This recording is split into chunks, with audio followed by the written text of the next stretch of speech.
Sur les anciens ordinateurs, les lecteurs de disquettes, ça suffit.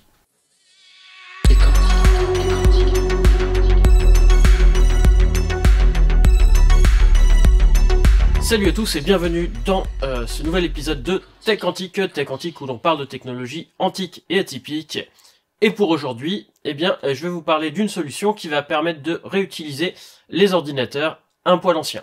Sur les anciens ordinateurs, gros petits en fait, quand je dis gros, c'est que dans les années 60, ça prenait quand même une très grosse pièce. Le stockage de masse très souvent utilisé était le stockage sur un support magnétique. Ça pouvait être des grosses bandes magnétiques ou des petites cassettes. Le gros souci était qu'il était difficile d'avoir un accès direct à une donnée précise. Et ces bandes magnétiques n'étaient pas forcément pratiques à transporter. Pour des petites quantités d'informations, des cartes perforées plus faciles à transporter étaient utilisées. Mais on pouvait l'écrire qu'une fois et c'était pas très fiable. Alors, dans les années 1970, une équipe d'IBM, menée par Alan Sugar, sort un gros disque souple de 8 pouces, 21 cm, et permet d'échanger facilement jusqu'à 80 kilooctets de données. Et ça peut être réécrit, et on peut avoir un accès direct aux données qu'on a besoin. Pas besoin de rembobiner, débobiner la bande, etc. La tête doit juste se positionner au bon endroit. En 1976, développée par Shogart Industries, la disquette 5 pouces 1 quart, donc similaire à la 8 pouces, mais plus petite et plus facilement transportable, permet au départ d'enregistrer jusqu'à 160 kilooctets. La densité des disquettes se sont au fur et à mesure améliorées pour stocker jusqu'à 1,2 mégaoctets de données, que ce soit sur 8 pouces que sur les 5 1 quart. Au début des années 80, un système de disquettes encore plus petit, plus solide et plus fiable, avec l'apparition des micro-ordinateurs, se fait ressentir. Plusieurs entreprises proposent leur format, dont Sony, avec sa disquette 3 pouces et demi pour ses machines à traitement de texte. Au départ de 360 kilooctets, cette disquette a été choisie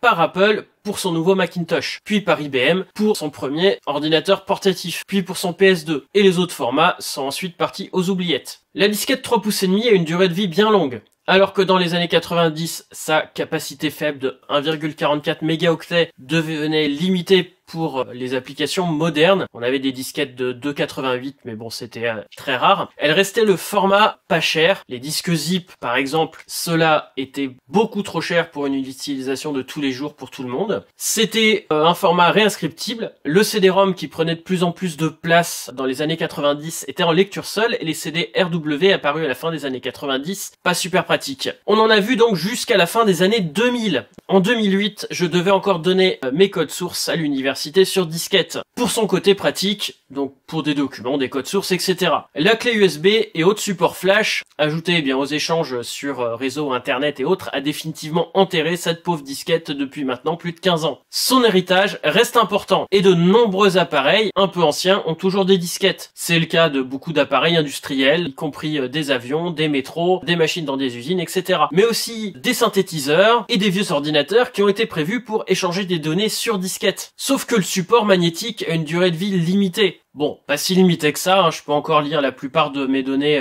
qui datent des années 90. Et le pire étant les lecteurs, qui demandent une maintenance importante. En plus des soucis mécaniques, ressorts qui lâchent, pièces qui s'oxydent, moteurs qui ne tournent plus, etc., la partie électronique n'est pas en reste, avec les condensateurs qui coulent et d'autres composants qui peuvent lâcher. Bref, pour maintenir en état de marche une partie des lecteurs, eh bien, se demande des compétences que je n'ai pas. Et sur ma collection de lecteurs, je me retrouve avec un seul lecteur 5 1 quart en état de marche, et quelques lecteurs 3 pouces et demi. Et mon lecteur 3 pouces, donc sur mon Amstrad, fonctionne une fois sur 10, une fois sur 20, et même pas capable de lire une disquette complète. Et celui-ci, eh bien, c'est un peu plus problématique pour moi, car c'est des rares disquettes avec des données que j'aimerais archiver, que j'ai pas pu faire jusque-là. Et pour utiliser mes vieux ordinateurs, même si je reconnais qu'utiliser une disquette permet de se mettre dans les conditions de l'époque, c'est quand même pas super pratique quand on doit échanger des données trouvées sur internet, ou notamment si je crée une musique ou du code, pouvoir ensuite le récupérer autre part ou l'échanger sur internet. Et depuis le début des années 2010, une entreprise chinoise, Gotek, a développé un petit boîtier qui émule le fonctionnement du lecteur de disquette et qui permet de remplacer les lecteurs de disquette. Ces Gotek sont normalement spécifiques à une machine en particulier. Il y en a un tas de versions différentes selon si c'est pour synthé, machine à coudre, etc. Et on doit utiliser un logiciel spécifique pour créer sa clé USB avec ses images de disquette. Mais le microcontrôleur à l'intérieur permet bien plus, et la communauté a décidé de hacker ces boîtiers avec deux firmware alternatifs, HXC et Flash Floppy. HXC propose aussi un système alternatif avec un lecteur de carte SD, mais ces lecteurs sont aussi plus chers. Je vais me limiter ici au Gotek avec Flash Floppy qui est open source. Je vais donc flasher le programme de ce Gotek pour pouvoir le mettre sur n'importe lequel de mes machines. Donc peu importe la version que j'achète, je voudrais le mettre partout. De plus, sur la clé USB, je vais pouvoir utiliser n'importe laquelle tant qu'elle est formatée en FAT16 ou FAT32 et mettre en vrac les images de disquettes trouvées sur internet. On peut configurer le Gotek ensuite de différentes façons, donc selon la machine, en nuageant un fichier de configuration si par défaut ça fonctionne pas. Pour mettre à jour le firmware, il faut souder donc un petit jumper sur la carte pour pouvoir le mettre à jour, pour forcer l'écriture sur la flash, et puis donc le brancher sur un PC moderne. Donc sous Linux, il y a quelques commandes à entrer, sous Windows, il y a un programme à installer. Vous trouverez tout ça sur le wiki de FlashFlop. Je vous montre rapidement ce que j'ai fait. Je me retrouve ainsi sur mes machines anciennes à pouvoir récupérer des images de disquettes sur internet ou relire mes propres images de disquettes. Et oui, j'en ai fait moi-même quand je me suis débarrassé de la plupart de mes disquettes 5 pouces 1 quart il y a plus de 20 ans, et de mettre le fichier sur la clé qui contient une image de la disquette physique et de la lire comme si j'avais une vraie disquette. C'est pas beaucoup plus rapide qu'un vrai lecteur, mais c'est beaucoup plus pratique. J'ai converti une bonne partie de mes ordinateurs avec ce système. Mon Atari ST, mon Amiga, mon Amstrad CPC. Mais comme vous voyez, le Gotek est un peu différent. Il a juste une tête légèrement différente. Et maintenant que j'ai une imprimante 3D, je vais aussi pouvoir personnaliser mes Gotek. En personnalisation, il est possible de rajouter un écran pour voir quelle disquette est activée, donc ou un petit écran OLED ou un écran LCD. Sur AliExpress, ces écrans comptent environ 2 €. Ils remplacent l'écran LED qui n'affiche pas grand chose, il y a juste 3 chiffres. On peut aussi ajouter un buzzer pour simuler le bruit d'un vrai lecteur. Ça fait pas autant de bruit, mais on retrouve le bruit du moteur et de la tête qui se déplace. On peut aussi ajouter une roue codeuse pour pouvoir plus facilement naviguer dans nos fichiers. Sur mes Gotek, j'avais déjà ajouté un emplacement pour brancher les différents fils et mon utilisation du fer à souder étant un peu problématique, donc souder les barrettes pour pouvoir brancher les différents trucs m'a demandé un peu plus d'1 heure pour 3 Gotek. Je me suis rendu compte après coup qu'ils avaient changé l'emplacement de la barrette à installer, donc je l'avais pas mise. Certains des Gotek sont déjà vendus avec cette roue maintenant sur AliExpress. Donc ce sera pour une prochaine fois. Le Gotek tout simple coûte 20 € et avec la roue c'est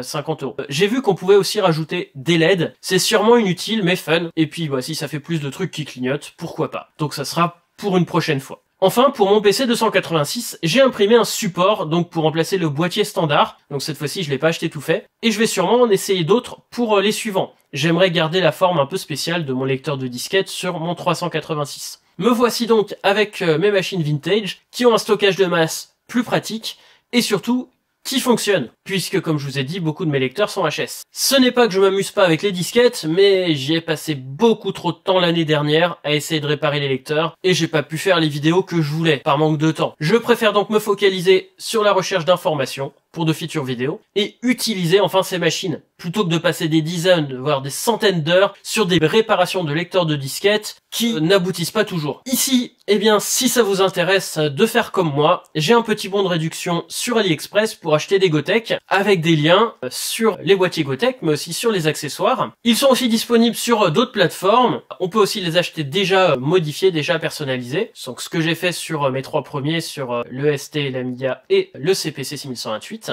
Mais voilà, ici, j'ai un lien déjà tout fait. Si vous êtes intéressé par les vieux ordinateurs et leurs histoires, n'hésitez pas à aller voir la vidéo sur le CPC 664 que j'ai fait il y a pas longtemps, ou sur la playlist dédiée sur les vieux ordinateurs. Mais en attendant, je vous donne rendez-vous très bientôt pour une nouvelle vidéo sur un matériel antico-atypique, en photo, électronique, hi-fi ou informatique. Salut!